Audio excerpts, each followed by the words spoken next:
চাকরিহারাদের নিয়ে যখন গোটা রাজ্য সরগরম, তখন কর্মী সভায় অকপট বিধায়ক মদন মিত্র। এখানে যারা আছেন দায়িত্ব নিয়ে বলছি, অন্তত 40%কে চাকরি দিয়েছে তৃণমূল। স্বাভাবিকভাবে এই মন্তব্যে বিতর্ক তৈরি হয়েছে। 40%কে তৃণমূল চাকরি দিয়েছে বলছেন মদন মিত্র। যারা এই কর্মী সভায় রয়েছেন তাদের উদ্দেশ্যে অকপট বিধায়ক মদন মিত্র। দায়িত্ব নিয়ে বলছি, অন্তত 40%কে চাকরি দিয়েছে তৃণমূল।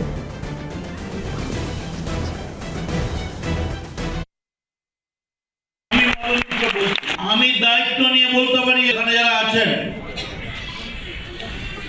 তার অন্তত 40% তৃণমূলের দেওয়া চাকরি পেয়েছে, এর মধ্যে 40%।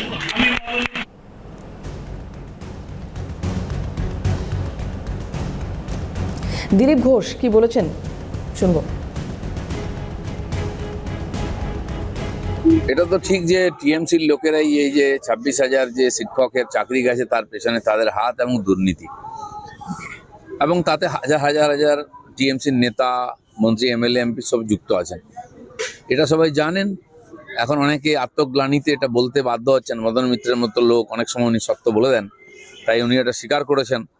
আর এত লোক যুক্ত বলে দুর্নীতির সঙ্গে এই মামলাকে চেপে রাখা হচ্ছে, কারণ তাহলে টিএমসি পার্টি উঠে যাবে, সর্বোচ্চ স্তর পর্যন্ত চলে যাবে, এই ঘটনার সঙ্গে তার জুড়ে আছে, পরিষ্কার হয়ে যাবে। যেমন যে কোনো মূল্যে এটাকে আটকাবার চেষ্টা হচ্ছে, কিন্তু কিছু কিছু লোক আজকে পাপবোধ হচ্ছে বলে এটা বলে দিচ্ছেন। মদন মিত্রও সেরকম বলেছেন। মদন মিত্র যে মদন মিত্রে আছেন, আবারও তা প্রমাণিত। রাজ্য রাজনীতির এই দুই রঙিন নেতা, এক অনুব্রত মণ্ডল, অন্যদিকে মদন মিত্র, বিভিন্ন সময় বিভিন্ন কথা বলে সংবাদের শিরোনামে এসেছেন। আর এবার যে কথা বলছেন কর্মী সভায় দাঁড়িয়ে, যে 40%কে চাকরি দিয়েছে তৃণমূল, এটা কি স্বীকারোক্তি নাকি অন্য কিছু বলতে চেয়েছিলেন মদন মিত্র? বিজেপি নেতা সজল ঘোষ আমাদের সঙ্গে রয়েছেন। সজল দা, স্বাগত জানাই আপনাকে। সিএনএ জানার চেষ্টা করব, মদন মিত্র যে কথা বলছেন যে একটি কর্মী সভায় দাঁড়িয়ে যে এখানে দায়িত্ব নিয়ে বলছি 40%কেই চাকরি দিয়েছে তৃণমূল কংগ্রেস, কিভাবে দেখছেন এই মন্তব্যকে? মদনদার বক্তব্য এখন দেখতে হয় যে উনি কখন বলেছেন, সকালের দিকে না সন্ধ্যের দিকে, তার সঙ্গে আবার পর্যালোচনা করতে হয় ওয়েদার কি। আর মদনদার কথার রিয়াকশন দেওয়ার আগে অন্তত পক্ষে 48 ঘন্টা অপেক্ষা করতে হয়, যে 48 ঘন্টার বাদে আবার এই কথাটাকে কন্ট্রাডিক্ট করে কি বলেন, যে আমি তো এরকম কিছু বলি। অর্থাৎ এগুলো মদনদা বললে খুব ভেবেচিন্তে বলতে হয়। কিন্তু আপাতকালীন ভাবে যেটা মনে হচ্ছে যে যেটা বলেছেন সেটা সঠিক কথা। কুকুরে কামড়ে দেবে বলে তো আমার মনে হয় না। কুকুরে আর কিছু করে দিতে পারে এসে গায়ে, যদি তৃণমূলের জামাটা খুলে ফেলা হয়, কামড়ে দেবে বলে আমার মনে হয় না। কারণ কুকুরও এদের ছবে না। পচা জিনিসে কেউ কামড় দিয়ে নিজের জীবকে বিশ্বাস করবে না, কিন্তু পাবলিক এদের উচিত শিক্ষা দেবে, এটা বলতে পারি।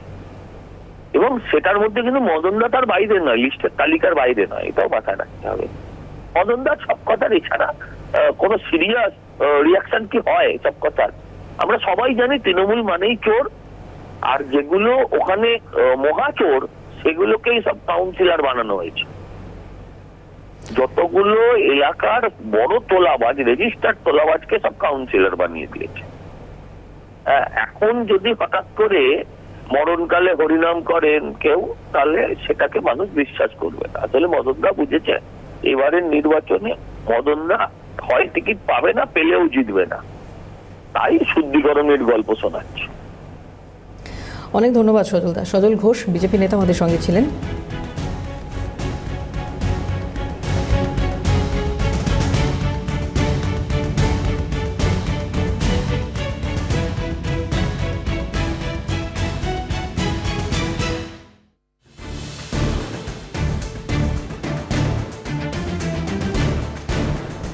মদন মিত্র, যিনি মুখ খুললেই বিতর্ক, বিভিন্ন সময় বিতর্কের দায়িত্বই নিয়ে ফেলেছেন মদন মিত্র, এরকমও বিরোধী রাজনৈতিক দল যারা করেন তারা বিভিন্ন সময় বলেছেন। আর এবার যে কথা বলছেন যে 40% চাকরি তৃণমূল কংগ্রেস দিয়েছে, এইরকম মন্তব্য করেও আবারও বিতর্কে কেন্দ্রে চলে এলেন মদন মিত্র।